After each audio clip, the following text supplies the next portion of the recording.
নমস্কাৰ বন্ধুসকল, কি খবৰ আপোনালোকৰ? আশা কৰোঁ সকলো ভালেই আছে। আৰু আজি আমি আহিলোঁ ফুৰিবলৈ আমাৰ ওচৰতে, আপোনাৰ 25 কিলোমিটাৰমান হ'ব। মেলুহা বুলি এটুকুৰা জেগা মেলামৰাত উপস্থিত। আপোনালোকক দেখুৱাই আছোঁ কি কি আছে ইয়াত। আৰু মেলুহা আচলতে আমাৰ প্লেন নাছিলে, লগততো গোটেইকেইজন আছোৱেই। এজনৰ বেমাৰ, ফুল বেমাৰী মানুহ এজন। তো আমি গোটেইকেইটা আহিলোঁ। এতিয়া চাওঁ কি আছে ন। আমিও আজি প্ৰথম আহিছোঁ, দেখা নাই। আপোনালোককো দেখুৱাম আৰু নিজেও চাম। তেন্তে চাই থাকক, ভিডিঅ'টো আৰম্ভ কৰোঁ।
বগতৰ পেটটো নুঠাওঁ চাওঁ।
What we do here is go back, back, back, back, back, back, back.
Bro.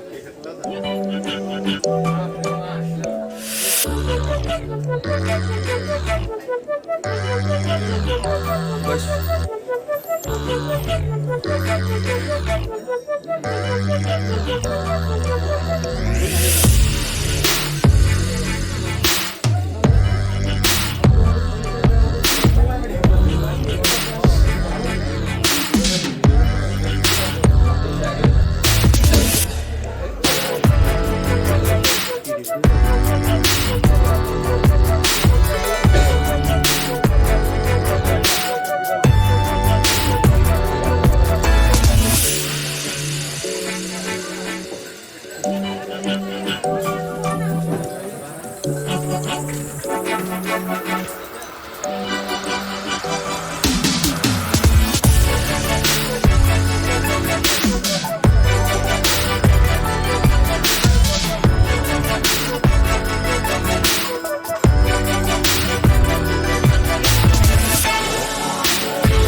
তো বন্ধুসকল আজি আপোনালোকক লৈ আহিছিলোঁ মেলুহালে আৰু মেলুহা জেগাটুকুৰা আছে মেলামাৰত অৱস্থিত মই আপোনালোকৰ লোকেশ্যনটো দি দিম চাই ল'ব অতি সুন্দৰ জেগা আপোনালোকক দেখুৱালোঁ আৰু বিশেষ আপোনালোকে যিখিনি পাইছোঁ গোটেইখিনি আপোনালোকক দেখুৱাইছোঁ আপোনালোকে গোটেইখিনি চাব আৰু যিমানখিনি পাৰিলোঁ দুটা জেগা আছে আপোনালোকে ইয়ালৈ আহিলেই দেখিব দুটা জেগাই আপোনালোকক ভিডিঅ' চিনেমেটিক শ্বৰ্টত দি দিলোঁ আজিৰ কাৰণে আৰু বিশেষ আজি বহুত গৰম মানে আজি বিশেষ দেখুৱাব নোৱাৰিলোঁ সেইটো পাব আৰু তেন্তে ভিডিঅ'টো চাই থাকক আৰু যদি মোৰ ভিডিঅ'খিনি চাই আপোনালোকে অকণমান হ'লেও আমোদ পায় তেন্তে লাইক কমেণ্ট আৰু ছাবস্ক্ৰাইব কৰিবলৈ একদম নাপাহৰিব আৰু ছাবস্ক্ৰাইবৰ কাষত থকা বেল আইকনটো দবাই দিব যাতে মই ভিডিঅ' আপলোড দিলে আপোনালোকে পায় আৰু আমি নেক্সট ৰাইডটো অতি সোনকালে কৰিম এই শাওণ মাহত আমি মৃত্যুঞ্জয় মন্দিৰলৈ যাম নগাঁও আৰু সেইটো ভিডিঅ' চাবলৈ নাপাহৰিব যদি সেই ভিডিঅ'টো লাগে তেন্তে কমেণ্টত জনাব অতি সুন্দৰকৈ দিম তেন্তে আজিলৈ বাই বাই